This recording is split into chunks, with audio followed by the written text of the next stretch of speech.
Alright guys, ThuGLorD here back again today. Hope you're all looking forward to the weekend ahead. Plenty to discuss. Some announcements have happened over the last 24 hours or so, about the time we would be expecting it here, especially related to the substitute, the coaching, the analyst situation, as we'll go in today, as I'm sure you can tell from the title and the thumbnail, etc, etc. That's what we're going to talk about today. Like if you guys enjoy, subscribe if you're new. As always, I would greatly appreciate, with some other stuff weaved in along the way. So let's hop right into it here. Atlanta FaZe confirmed they'll be announcing the signing of Tom Gravity and Journey to be joining the Atlanta FaZe roster. The main squad is of course Simp, Abizi, Priester, Celium and Major Maniac, joined by Tom Gravity. We will, I'd guess, discuss first. Journey was an interesting one, right, because a couple of his Spanish guys, you know, the guys that he's formerly teamed with on Heretics, have gone over to that Toronto team, so it's pretty interesting to see him not be there, and we thought as a result maybe he'd be, you know, surviving somewhere else in the scene, especially how good he was in the Black Ops 4 season. He gets his shot here on the substitute roster for the Atlanta FaZe. Gravity, of course, a very interesting one. He's been with FaZe Clan quite a long time now. He won the Fort Worth Open Event tournament with the FaZe Black team at the time, alongside Simp, and I think maybe Celium was on that team at the time as well, and a couple of other notable players that ended up getting into the league. Gravity did not, but he does make it here on Atlanta FaZe, and thanks for a couple of you guys pointing this out to me on Twitter. Thought this is an interesting reply, really. CoD Friends League, we've talked about it in the past. Gravity getting the spot here definitely is to do with his connections, right? He knows some of the guys on this FaZe team, the likes of Simp, the likes of Celium, the likes of, even though Phantom's on a different team, but he was on that FaZe Black team, but those are the kind of connections he has. I know that the analyst for FaZe, that being Easy Matt, gets along with Gravity very well and respects his talents, right? So definitely these connections have helped him get the spot. Whether it's completely CoD Friends League is what's responsible for this, who knows, but you know, clearly they like him. There is an element probably to which they're thinking, well, you know, this guy's our mate, he could be a good substitute at one point. That's obviously, when there's a whole sea of potential candidates, that's definitely an avenue that comes to the top of people's minds, but of course we've talked about that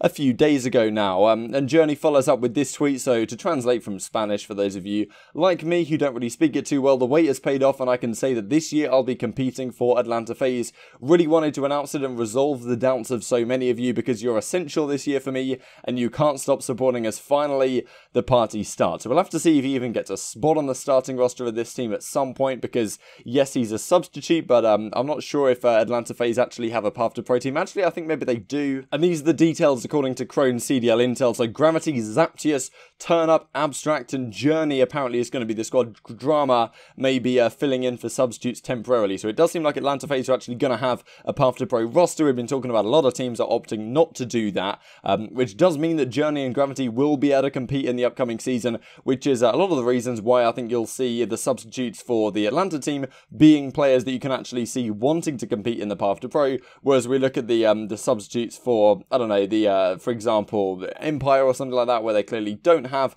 you know, a path to pro team that's been talked about. You've got Tommy on there, the other one is unknown, and Tommy I'm pretty sure would like to stick to streaming, as with some of the other guys. Maybe he'd like that opportunity in theory, but definitely too much of a good opportunity for Tommy to pass up getting a substitute spot on that team, but won't be playing in the path to pro, most likely, as far as we understand things right now. A couple of comments on the maps then before we go on to yesterday's Chicago announcement. So Slasher says Ramazza should be removed from every single mode. I can't take that seriously, which is a very interesting comment, right, because Ramazza, if anything, is one of the maps which gets the least flack. I think the doors on it are atrocious, but apart from that, it could be worse. Scum then says Cave, Hardpoint, Bro, Smoke, Warfare, Ramazza, St. Peter, Griffin, Cave, Arcloth, Peak, get them all out. Okay, nice. Left with 2 maps. Good start, says Scump. And Pristini says this as well. CTF is actually pretty good in this game. Spawns make sense. Only have 1 map though. We're going to play Gunrunner every series. Now, you know, spawns may make sense on this one Gunrunner CTF map, especially compared to Domination. That's definitely a possibility. At the same time, are there other maps that it works on? People have been talking about how maybe it might work on Arcloth, but think how massive that map is, and the potential for sitting all the way in the back and playing in that manner. If the spawns do make sense on CTF, though, maybe that's a change we'll see before the start of the season.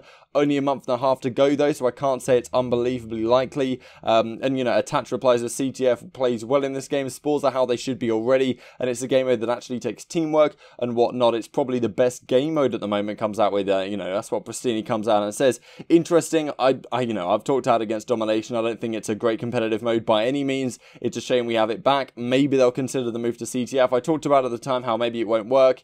You know, you can shut doors and stuff like that to block off lines of sight from running the flag. But, you know, even with the potential problems, it may well be better than what Domination is in its current state. And Theory says the following here. So got a reality check being passed up for so many CDL positions this year. Hard to believe placing top 8 for 4 years and sticking around to win back-to-back championships. I'd be in this position, of course, at the start of the World War II season, but pretty much did nothing in Black Ops 4. Gonna take this year to try and grow as a person, player, and teammate. Much love to all the real support, and I think Pod Off Burns is really on the money here. It will all work out for the best. You should definitely switch to management if that opens up too. I think a lot of people look at Theory and are like, is this going to be a guy that's going to spark the fire to make a championship winning team as a player? I think very unlikely nowadays. So, and even at the time when he won the championships, yes, he sacrificed his KD, I guess, for the win and played the game in the correct way, but it's not like he was setting the world on fire, right, that year. So yeah, I think that's an interesting comment. Let's go on to this announcement then. So Chicago Huntsmen meet the Analyst, Tupac ThuGLorD. So he's finally confirmed on the team. We did have it rumored for quite a while exactly what was going to be happening with him. This for me is a great pickup. I will share a couple of minutes of the announcement video they do here. It's basically a 10-minute announcement video. I'll leave a link down below. The last couple of minutes are very interesting. He talks about the origin of his how he got his name, and, you know, some other things like that. But this is a guy I've been following for quite a few years, watching him since the Modern Warfare Remastered days, right? I think he said he started streaming full-time at Black Ops 3. And yeah, Modern Warfare Remastered, he was just unbelievable. I remember he played a lot with Abizi in that game. And just understands S&D to a great level. I think he makes a really great comment in this video as well. A really great quote. And effectively, he says, you know, people ask him, why is he so good at Search and Destroy? What made him so good? And he says, losing a lot effectively. And it's similar to a mantra I've heard that if someone's better than you at something, it's because they've failed at it more times and they've learned from those mistakes is the key thing. And that's what he really gets across here. Like, this guy's 25, as I talked about with the Mutex situation. In an ideal world, this is like your perfect guy to pick up for a team. You know, if you're not going to have a path to pro roster, he's not going to be playing as you know, in Respawn in that kind of sense. He's also not going to be a substitute for the roster because I think he wants to play full-time on streaming. So he's not going to be a sub, but he is going to be the analyst for the team. This is a guy who understands Search and Destroy to a fantastic depth, and that's because he's played it for so long. He's 25, but compared to some other guys that have played Search and Destroy for a long time, and pretty much that's all they do, right? All he does on his stream all day is play high roller wagers and tournaments and things like this. We'll have a look at his tournament success in a second, but that does not represent at all how much success he's had in online tournaments throughout his career. I'm pretty sure he's the highest, the player that's won the most online tournaments of all time. They're not all counted on Gamepedia, but definitely a legendary name in the Search and Destroy scene for sure. And out of the other guys that play Search and Destroy streams and that's all they do, this guy is very focused. That's every time he loses, he learns something and he looks back at his mistakes, and that's really the key point here about keeping on improving. I'm pretty sure that Tupac looks at Search and Destroy in a way, in a much greater depth than a lot of the pro players do, and he's just a phenomenal player. If you guys have ever watched his stream, as of late you may have seen him playing with Formal a lot, which is probably the clip I'll share with you in a second, him talking about how exactly he got this opportunity with the Huntsmen and why he went down this route on the team. I think this is a pretty damn good pickup. Yes, he's not going to be a player on the team. He clearly understands Search and Destroy to a great level in a game like Modern Warfare, where the game is actually tactical in Search and Destroy. Yes, there's some things about Search, especially the doors, that I don't particularly like, and the footsteps aren't, and you know, a pretty big issue. Apart from that, though, Search and Destroy in this game plays very, very well, in my opinion. The maps are relatively well designed for Search and Destroy as well. I'm not sure it's you know, intentional, kind of a coincidence, but at the end of the day, some of the maps work quite well for Search and Destroy, and that means a guy understands the game as much as Tupac does. He can exploit that to the best of his ability, and being an analyst on the Huntsman team, I think it's going to pay off, right? Every time I watch his stream, I learn something new. I learn something new about like a line of sight, a jump spot, or something like this, and you know, it's interesting to see whether he'll keep streaming, and if he learns something that maybe he's told the guys in the Huntsman, is he going to keep abusing that line of sight on his stream? Is he going to sacrifice his own revenue from winning tournaments for the the purpose of saving a spot for the Huntsmen, right? That's a question you got to ask yourself.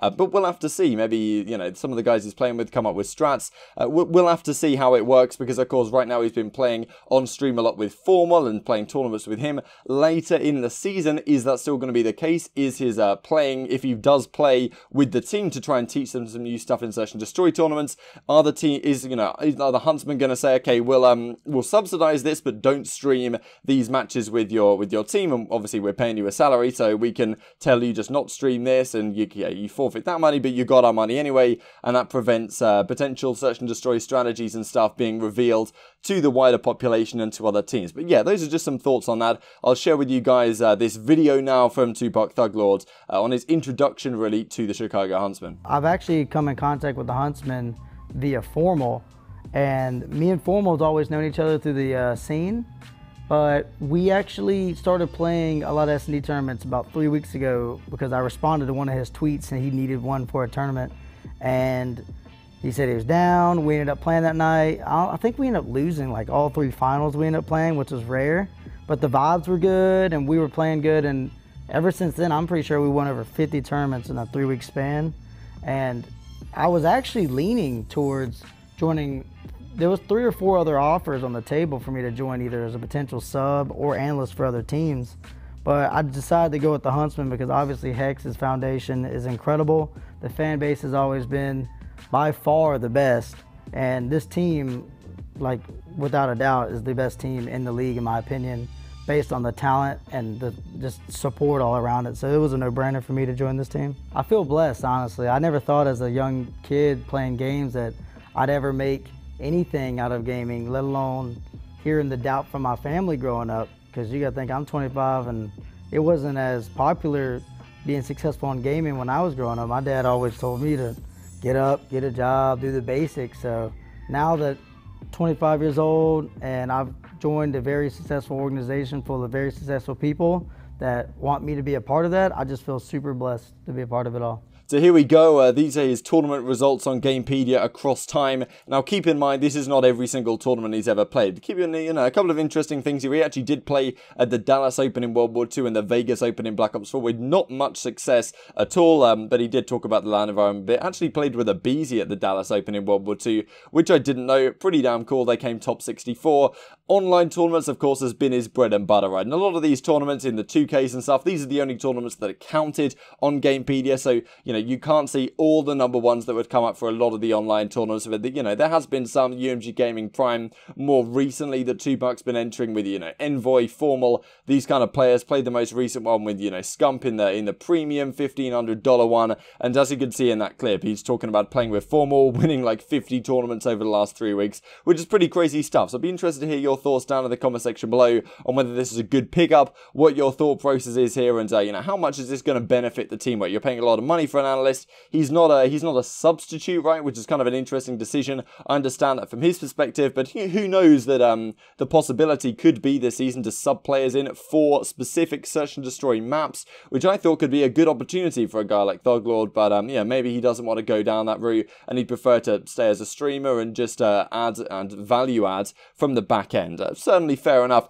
Just before we end the video, then wanted to look at this tweet from Morgs. When you hear about COD franchising, when you hear the first year is Modern Warfare, just wanted to say that this is probably the last month we're going to see any tweets like this, because Activision is not going to stand for any of this stuff from the pro players criticizing the game, criticizing the league in January from the 24th when the league begins. That's why I'm somewhat concerned about the amount of Twitter drama and stuff that I'm going to be able to discuss, because I know that Activision are certainly going to crack down on what players can say and the criticisms that they can have once the season begins. That's why really the criticisms need to come in hot and fast right now so the game can be fixed before the league goes live, because when that happens, it's going to be difficult to hear a peep without a fine coming their way. So yeah, hope you guys enjoyed the video. Like if you did, subscribe if you're new. As always, leave your thoughts down below. Thanks for watching.